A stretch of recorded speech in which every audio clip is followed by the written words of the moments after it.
It happened in front of everyone. My sister sobbed into Mom's arms, pointing at me. She stole Dad's money. My father's voice thundered, "Get out!" Jade loud enough for the neighbors to hear. No one looked at me, not even Mom. I was 16 barefoot on the porch, rain soaking through my shirt, my heart beating louder than his anger. I didn't scream, I didn't beg. I just walked into the dark, clutching the only thing left, my truth. Weeks later, when she bragged about it, someone else heard every word. And that changed everything. Stay with me, it gets louder from here. Back then, we looked like any other family in our quiet Ohio neighborhood, neatly trimmed lawn white porch pumpkins on the steps every fall. From the outside, the Smiths were steady, polite, ordinary. Inside, though, there was always a scale I could never balance. Dad worked long hours at the auto shop and measured worth in obedience. Mom kept the house spotless and hated making a scene.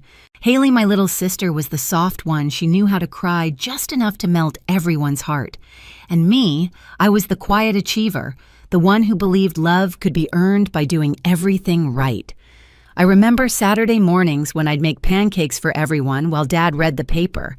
If Haley burned hers, he laughed and said she's still learning. If I missed a spot on the counter, he sighed like it ruined his day. When I brought home an art ribbon from school, Mom said, "That's nice, Jade, but you should focus on real subjects." But when Haley landed a background role in a Christmas play, she filmed it like a Hollywood premiere. Dad even printed flyers to hand out at church. I told myself that was just parenting, that every family had favorites. I smiled through it, cleaned up after Haley, and reminded myself we were sisters, not rivals. She'd borrow my sweaters, leave them stained, and I'd still fold her laundry. She'd forget her homework, and I'd help her finish it before bed. I thought kindness could fix anything. I thought being the good one mattered. That illusion cracked slowly, little things like the way Mom would hush me if I corrected Haley, or how Dad's face softened only when she spoke. One night during dinner, Haley spilled grape juice across the table. It splashed onto my sketchbook. I froze. Dad snapped at me. "Don't overreact." Then he smiled at her. "It's okay, honey. Accidents happen." My hands shook as I dabbed the pages dry, pretending it didn't sting. That's when I realized something simple but brutal. My place in that house wasn't to be loved. It was to make loving her easier for everyone else. And still, I stayed quiet. Because that's what peace looked like in our family, silence wrapped in smiles. The older we got, the clearer it became. Haley was the sun, and I was the shadow that made her shine brighter. Every compliment to her came with a quiet comparison aimed at me. When she got a C in math, Dad said she just needs time. When I brought home an A, he said, "Don't brag." At church, people would say, "Your girls are so different." Mom always laughed. "Yes, one's the angel, the other's artistic." I knew what she meant. Artistic was her polite word for difficult. I kept trying to win them over. I stayed after school to help teachers clean up the art room. I volunteered at the library. I even helped Mom decorate for Haley's birthday balloons, cupcakes, glitter all over the floor. When the guests arrived, Mom pulled me aside and whispered, "Stay out of the pictures, honey. Let her have the spotlight." I nodded, pretending it didn't matter. But when the camera flash went off and I wasn't in the frame, something inside me cracked. At dinner that night, Dad poured Haley another glass of soda, ruffled her hair, and said, "She's such a sweetheart, never gives us trouble." I laughed too quietly because the alternative was crying. Then came the whispers at school.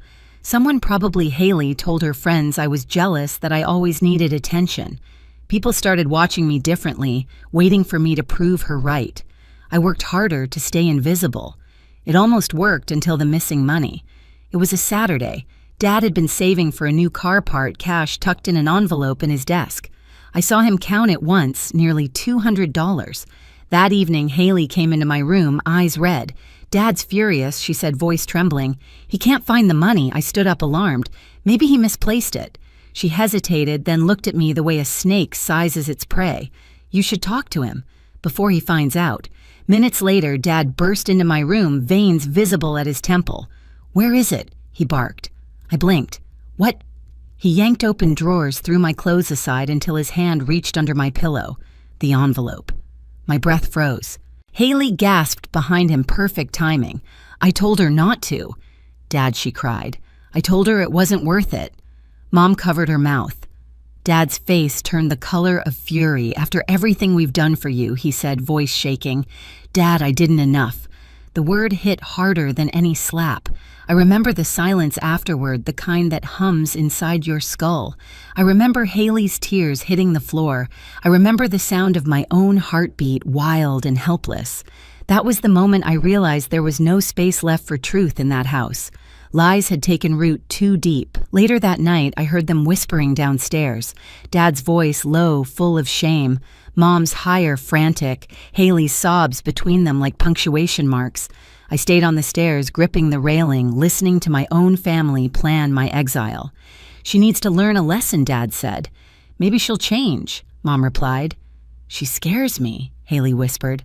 I wanted to scream that I was still their daughter, but when I looked down the dark hallway, I understood something else. Instead, no matter what I said, they had already chosen the version of me they wanted to believe. And I wasn't in it. It happened 3 nights later. The October wind howled outside, rattling the windows while I sat cross-legged on my bed, sketching under the soft desk lamp. The smell of pencil shavings, the sound of my playlist, everything felt still. Then the door slammed open. Dad stormed in, face flushed. Mom followed, clutching Haley, who looked small and trembling in her arms. She confessed, Mom said quietly, voice shaking. She saw you take it. My pencil rolled off the bed. For a second, my mind went blank. Take what I whispered. Dad shoved the crumpled envelope in my face. The money, don't play dumb. He didn't let me finish. He yanked the blanket off my bed, flipped the pillow, and there it was, an envelope filled with cash I'd never seen before. My heart dropped so hard I couldn't even breathe. Haley covered her mouth, eyes wide and wet. I'm sorry, Jade, she sobbed. I didn't want to tell them, but I couldn't hide it anymore. I turned to her, stunned. You put it there, didn't you? Dad's hand slammed down on my desk so hard the lamp flickered. Watch your tone, he barked. You should be ashamed. Mom looked at me, her lips trembling. Why would you do this to us? To your sister. The world blurred. My voice came out cracked. I didn't steal anything. You have to believe me, but they didn't. The decision was already written across their faces. Dad grabbed a black trash bag stuffed in whatever he thought were my things, socks, a sweater, a pair of jeans, and thrust it against my chest. Get out, this house doesn't harbor thieves. I just stared at him, my fingers numb around the plastic. Dad, please, go, he said. Right now. Mom didn't speak. She only held Haley closer, whispering, It's okay, sweetheart. Mommy's here. I'll never forget the way Haley looked at me, then how her tears suddenly stopped, how the corner of her mouth twitched upward for just a second. A smile small and cruel, and in that moment, I knew. The front door opened. Cold air rushed in, cutting through my skin like glass. The porch light glowed behind them as Dad shoved me out. The trash bag hit the ground with a dull thud. My bare feet touched the icy concrete, and I bit back a gasp. The door slammed. The lock clicked. Silence. For a long time, I just stood there staring at the wood grain of the door, the light bleeding through the gap at the bottom.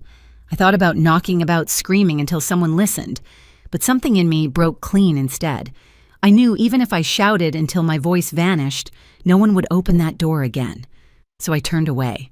The night was bitter wind slicing through my thin pajamas. My breath came out in white clouds as I stepped off the porch and onto the street.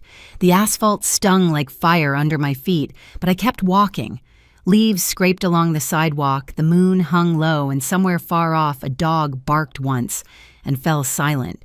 By the time I reached the small park near school, my legs were shaking. I sat on a cold bench, hugging the trash bag to my chest. Inside it, I could feel the corner of my sketchbook pressing against my ribs, a tiny piece of who I used to be. For hours, I watched the streetlights blink my body, shivering uncontrollably. And when dawn finally bled into the horizon, one thought circled in my head, steady and cold. If they could throw me away so easily, then I would learn how to live without them.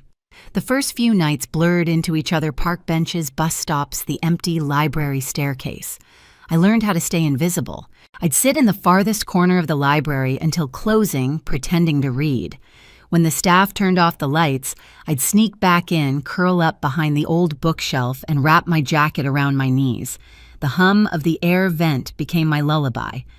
Sometimes I went to the gas station down the street where the clerk had stopped asking questions.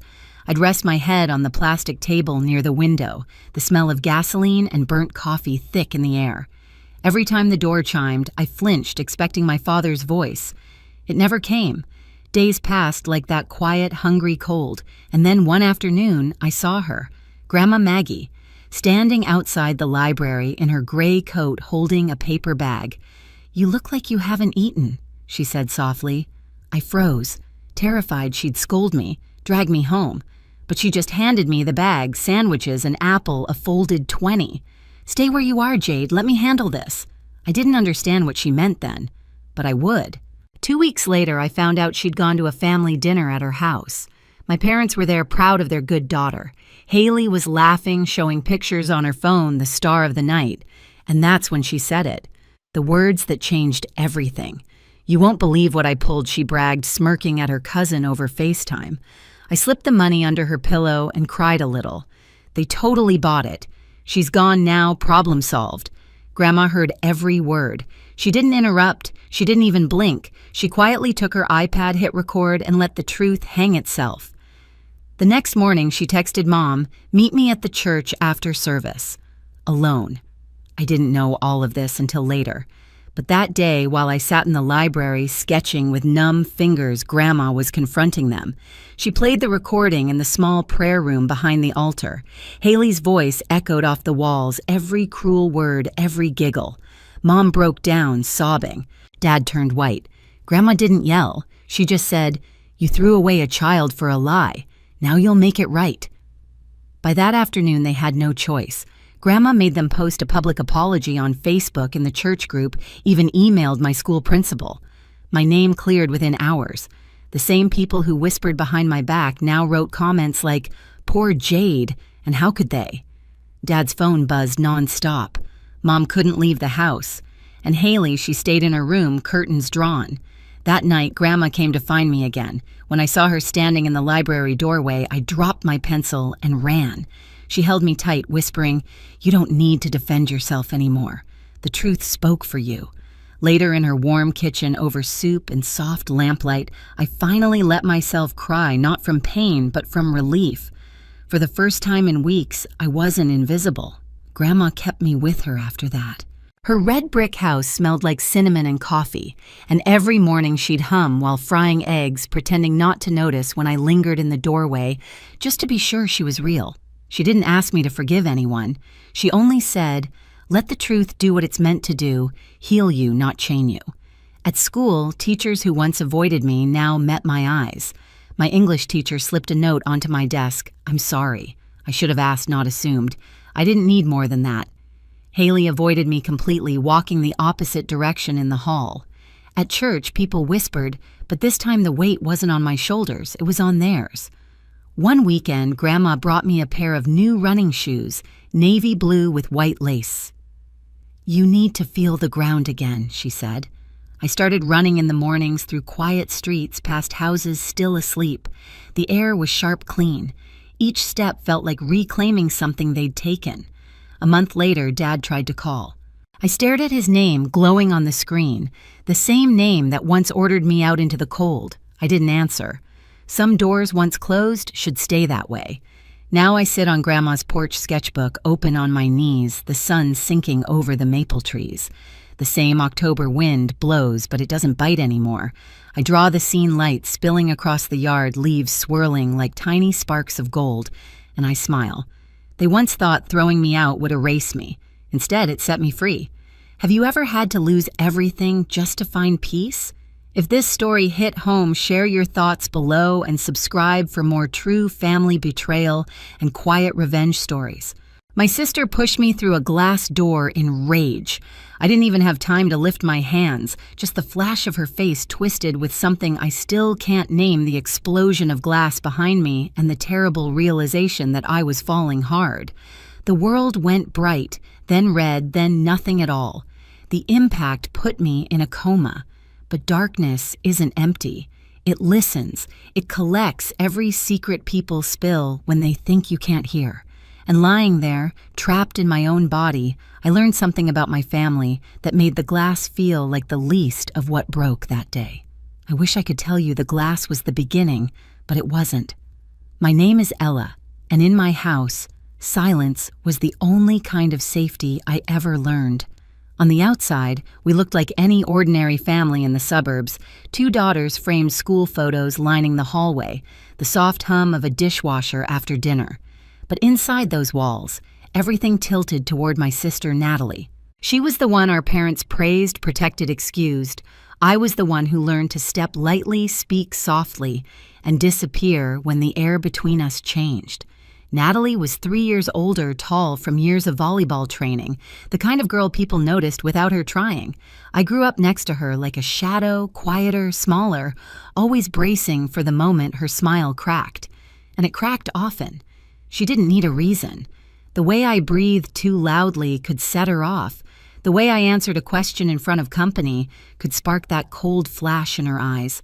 Our mother used to soothe her with the same sentence every time, "You're still our special girl. Ella's just here." I learned early that here didn't mean belonging. It meant background noise. The first time I realized something was truly wrong, I was 12. I heard Natalie whisper to Mom in the kitchen, thinking I wasn't listening. "Why did you even have her?" Mom didn't gasp or correct her.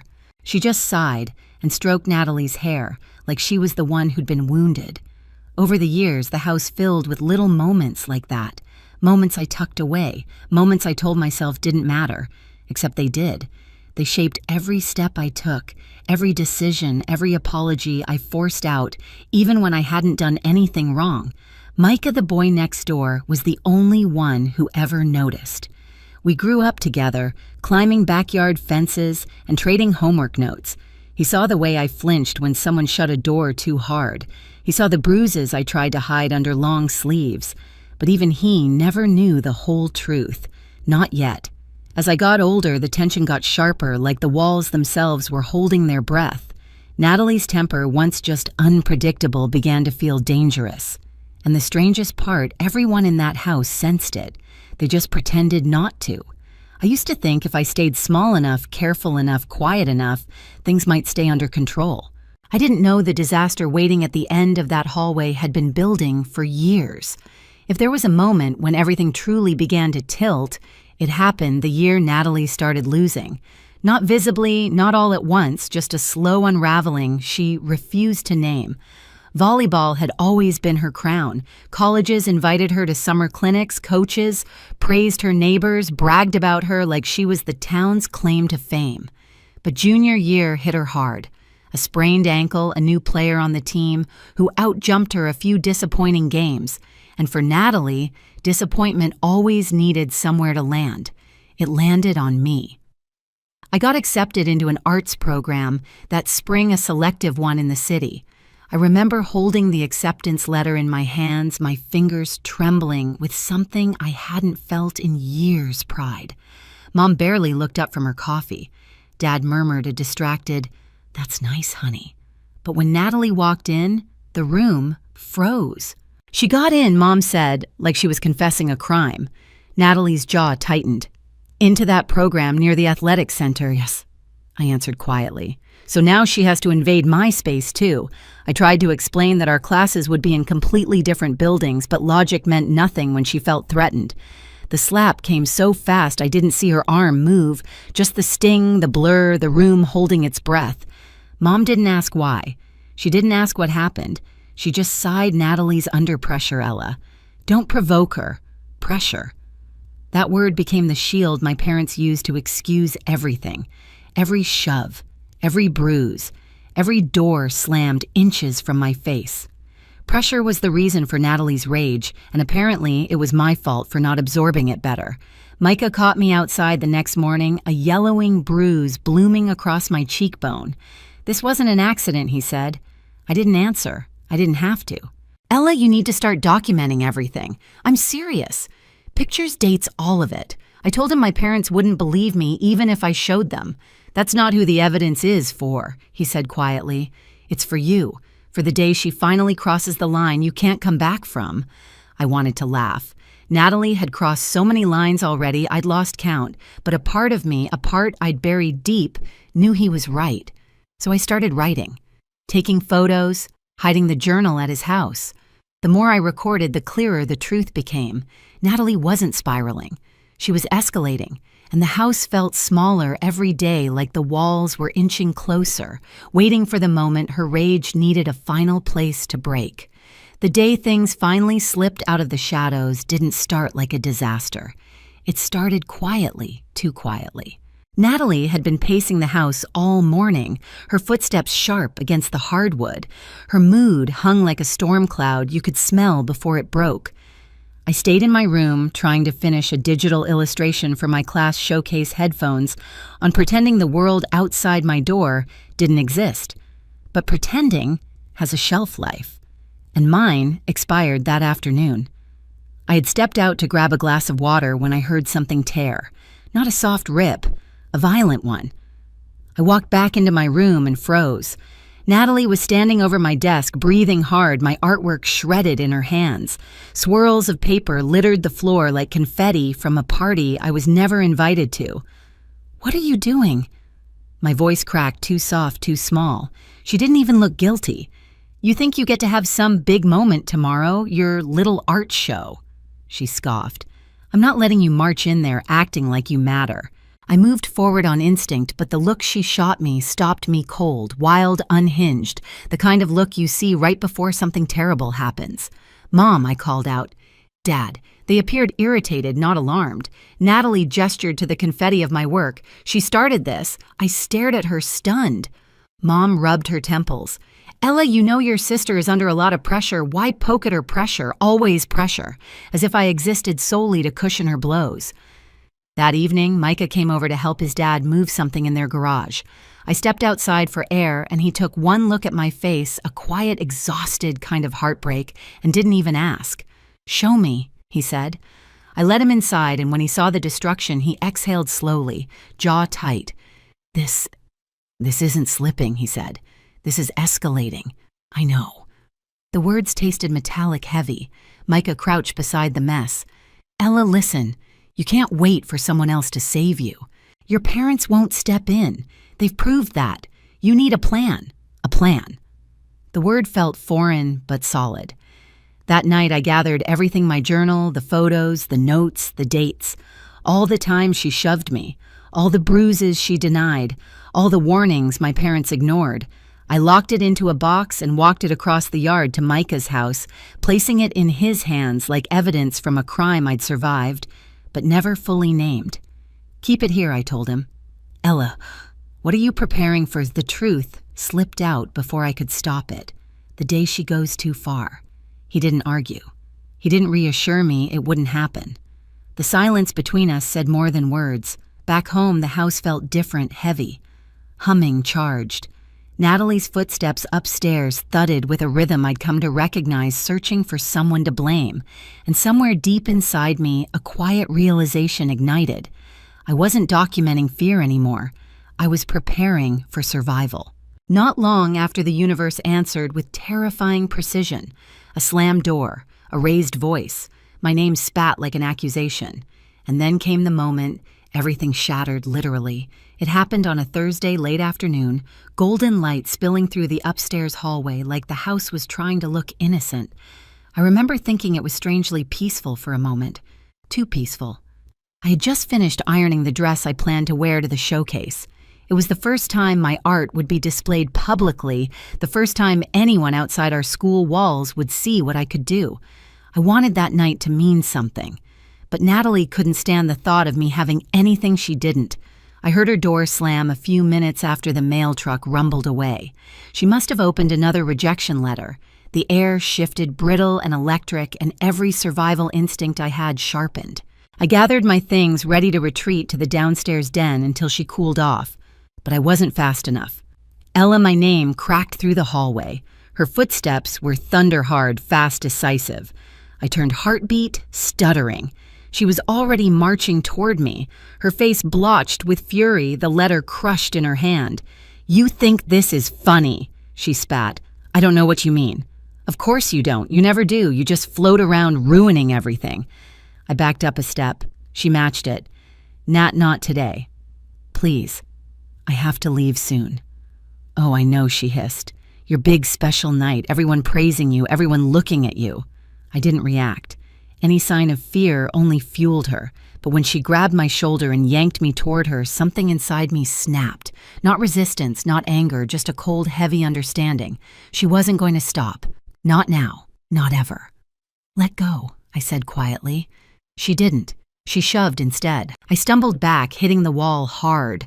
The framed family photo rattled beside me, the last Christmas we pretended to be normal. "You always take from me," she said, breath shaking. "Every time I fall short, all anyone sees is you succeeding. You make me look weak. I'm not responsible for shut up." She lunged. I dodged. She grabbed my wrist, twisting it. A sharp burning pain shot up my arm. I cried out. That sound my pain sent her into a deeper frenzy. "Stop acting like a victim. I'm not." "You are." Her face was inches from mine, twisted, unfamiliar, and then she uttered the sentence that told me everything. "You should have never been born. There are moments in life when the world pauses, not kindly, not gently, just long enough for you to realize you're standing at the edge of something you can't undo." This was that moment. I stepped back without thinking, desperate for distance. We were inches away from Mom's decorative glass office door, frosted panes. Geometric pattern, supposedly reinforced, but the contractor had messed up. We didn't know that then, not until later. Natalie grabbed my other wrist, pulled me toward her, then shoved me with everything she had. Time fractured.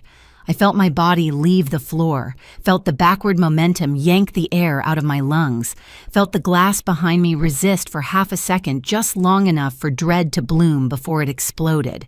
Sound vanished into a pure white roar. The world spun. Shards of glass sliced across my arms, my neck, my hair. Cold air rushed past me as I fell through the door frame, then slammed onto the hardwood floor of Mom's office. The pain was blinding, but brief. Everything dimmed, quickly draining like someone slowly pulling a plug. Somewhere above me, Natalie screamed, oh my God, Ella! Ella, get up, get up!" Her voice cracked, but not with concern, with fear, the fear of consequences. Mom's voice joined hers, high and shaking. "Call someone. Hurry!" Dad said my name again and again, each time softer. I felt warm liquid pooling under me, slipping between the floorboards. My fingertips tingled, then went numb. My chest struggled to rise. But the moment that broke me wasn't the pain. It was hearing my sister say, "She made me angry. She always makes me angry. It wasn't my fault." The last thing I felt was a strange sense of weightlessness, like my body was drifting away. Then nothing. The impact put me in a coma. People think comas are quiet. Mine wasn't. Darkness has ears, and when people think you can't hear, they speak freely. In the ICU, I floated in and out of consciousness, never fully awake, never fully gone. Voices filtered through the dim haze like echoes underwater. "Natalie, they want your statement again. It was an accident. That's not what the evidence suggests." Evidence. My journal. My photos. Micah must have brought them forward. I heard Mom crying, real desperate, crying I had never heard from her before. "She's our daughter," she repeated. "She's our daughter." Dad's voice was hollow. "We should have stopped this. We should have seen no Natalie cut in sharply. You told me she was the problem. You always said she made everything harder for me." Silence. Thick. Damning. A doctor spoke next, calm and clinical. Ella suffered severe trauma. Swelling around the brain. Multiple fractures. A major artery was nearly severed. If your neighbor hadn't applied pressure immediately, she wouldn't have survived the ambulance ride. That neighbor was Micah's dad, a paramedic.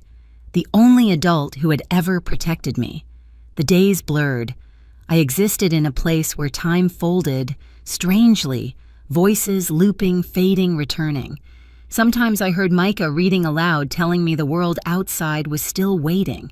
Sometimes I heard nurses whispering about the case, how unusual it was for a sibling assault to go this far.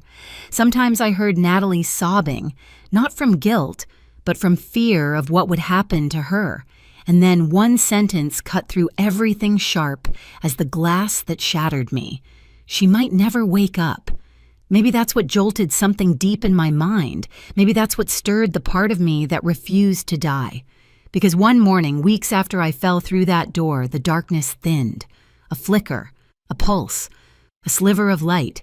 And then, through a fog of pain and cold air and distant beeping monitors, I surfaced. Slowly, heavily, but alive. When I finally opened my eyes, everything had changed. When I finally opened my eyes, everything had changed. The room was too bright, too cold, humming with machines that felt louder than my own breath. My body refused to move, but my mind, foggy aching, began piecing together the fragments I'd heard in the dark. Mom stood in the corner, shoulders shaking.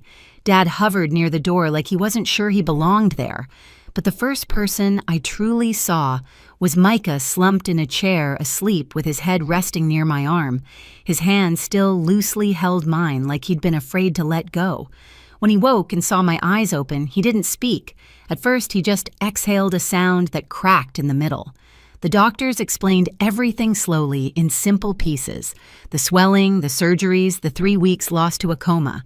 They told me healing would take time, that my memory might glitch, that my body would protest simple movements for months.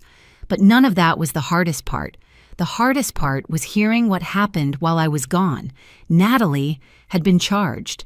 The evidence Micah kept for years, my journal, the photos, the dates, the patterns, became the backbone of the case. Teachers stepped forward, neighbors, even some of Natalie's old teammates. The truth spilled everywhere, impossible to gather back up. My parents, once so determined to protect her image, now sat outside the consequences they'd helped create. They wanted to talk, to apologize, to explain. But healing, I realized, wasn't about fixing them. It was about choosing myself. So when the social worker asked where I wanted to live during recovery, I didn't hesitate. I want to stay with my aunt, I said. And for the first time in my life, the choice was truly mine. Moving in with my aunt felt like stepping into air. I could finally breathe. Recovery was slow, sometimes painful, but every day I felt a little more like myself and a little further from the girl who stayed quiet to keep the peace. I'm studying art therapy now, helping teens who carry the kind of scars no one sees. Justice didn't erase what happened, but it opened the door to something better. If you've ever had to rebuild after being broken, share your story below and subscribe for the next one.